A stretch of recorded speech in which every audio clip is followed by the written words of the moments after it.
Napoleón Bonaparte podía ordenar marchas, fusilamientos y coronaciones, pero hubo un momento en que se quedó inmóvil, sin argumentos y sin defensa.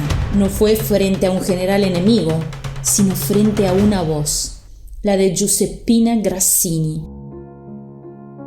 la soprano que abrió en él una grieta tan incómoda que la historia oficial prefirió callarla. A finales del siglo XVIII, Europa era un caos. Los gobiernos se derrumbaban, las fronteras se redibujaban una y otra vez y la gente vivía con la sensación continua de inestabilidad. En medio de esa incertidumbre, la ópera se convirtió en un refugio, un lugar donde por unas horas el público podía sentarse en la oscuridad y recordar que aún era posible sentir algo que no fuera miedo. En París, ese refugio tenía un nombre, el Théâtre Italien. Allí se cruzaban diplomáticos, militares exhaustos, aristócratas y una burguesía que intentaba entender el nuevo mundo. Las voces italianas llegaban como bálsamo, pero muy pocas con la fascinación que producía la de Giuseppina Grassini. Nacida y formada en Italia, poseía un timbre oscuro, grave y poderoso. No era una voz que transmitiera a través del virtuosismo, sino a través de las emociones desnudas, sin filtro. Mientras tanto, al otro lado del escenario social, Napoleón escalaba hacia el poder. Vivía entre mapas, cifras y decisiones que podían cambiar la vida de miles de personas. No mostraba debilidad, conservaba la mente fría y el corazón blindado. Para él, el arte era solo un decorado o un adorno diplomático, no una fuerza capaz de tocar su mundo interior. Todavía no sabía que eso estaba a punto de quebrarse. El primer encuentro significativo entre Napoleón y Grassini ocurrió probablemente en los años posteriores a las campañas de Italia, cuando él ya era una figura en ascenso y ella comenzaba a consolidarse en París. Las fuentes no describen una escena llena de gestos dramáticos, pero sí coinciden en lo esencial. Bonaparte quedó profundamente descolocado. No fue un simple "me impresionó su voz", fue algo mucho más íntimo, una incomodidad silenciosa, un desajuste entre la imagen que tenía de sí mismo, estratega invencible, mente de hierro, y lo que aquella voz le hacía sentir. Quienes lo rodeaban contaban que después de escucharla, su semblante cambiaba de forma inquietante, se volvía más quieto, más introspectivo. Para un hombre entrenado para decidir y avanzar sin detenerse, esos segundos de suspensión bastaban para revelar una fisura que él no podía permitirse. La voz de Grassini parecía tocar zonas que él mantenía enterradas bajo llave, el cansancio que se acumulaba, la conciencia del peso de sus órdenes, el miedo oculto que acompaña el poder absoluto. La relación que siguió ha sido interpretada de muchas maneras, amorosa, cortesana, estratégica. Pero lo único realmente indiscutible es que Napoleón buscó su presencia de inmediato. La contrató como première cantatrice de la chambre y ordenó que cantara para él en los conciertos privados de Les Tuileries, donde podía escucharla sin protocolo ni testigos. Según numerosos testimonios, en esos momentos aparecían frases que en otros contextos él jamás habría permitido. Alusiones al agotamiento, a la soledad del mando, a la responsabilidad insoportable que cargaba. No se han conservado citas literales, pero sí una impresión unánime. Cerca de Grassini, Napoleón bajaba la guardia. Y lo más inquietante, él lo sabía. Sabía que aquella voz lo dejaba expuesto, que lo obligaba a sentir en un mundo que solo controlaba con dureza. Y aún así, seguía llamándola. Era una contradicción peligrosa, la búsqueda desesperada de algo que al mismo tiempo debía ocultar. Giuseppina, en cambio, mantuvo siempre una independencia que desconcertaba a la corte francesa. No se dejó absorber por el entorno imperial. Aceptó la cercanía, pero no la subordinación.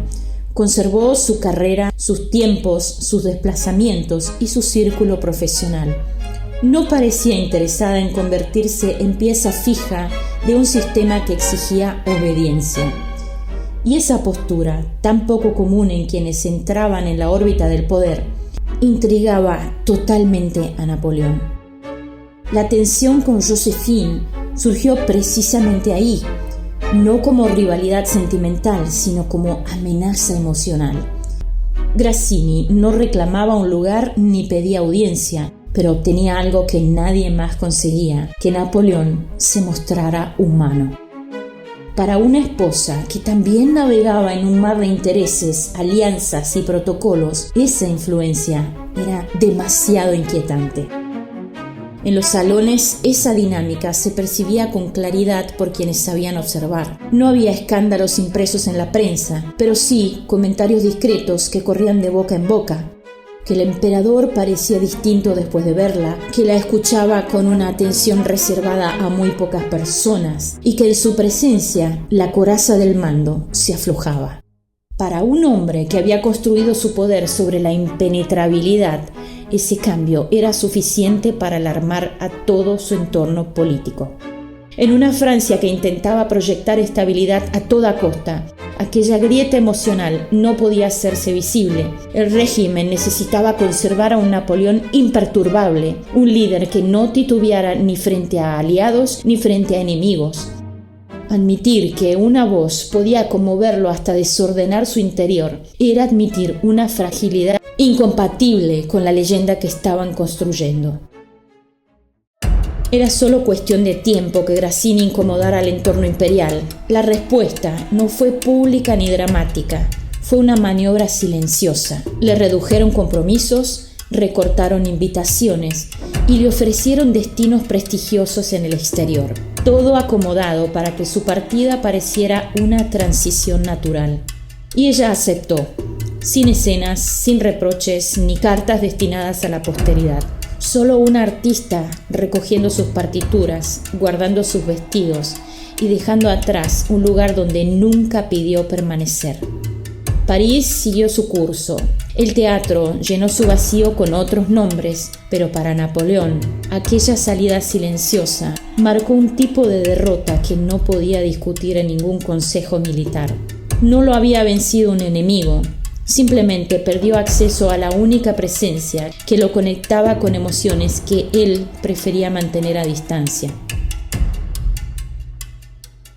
Con su partida, un silencio inesperado se instaló alrededor del emperador. No el silencio militar previo a una orden, sino otro más profundo e involuntario. La ausencia de Grassini no interrumpía su poder, pero interfería en su equilibrio, algo que no podía controlar. Napoleón volvió a sus mapas, a los informes, a las alianzas. Desde afuera nada parece alterado. El emperador continúa diseñando campañas, pensando en coronas y en ampliar las fronteras.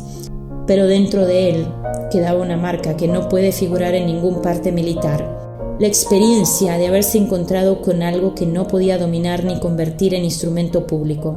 Como una derrota, pero sin batalla, sin proclamas, sin territorio perdido. Años más tarde, la figura de Grassini aparecería en la órbita del duque de Wellington, no como un acto de rebeldía ni como un gesto calculado, sino como una ironía histórica casi perfecta. La misma artista cuya voz había revelado la vulnerabilidad de Napoleón acompañaba ahora al hombre que lo derrotaría en Waterloo.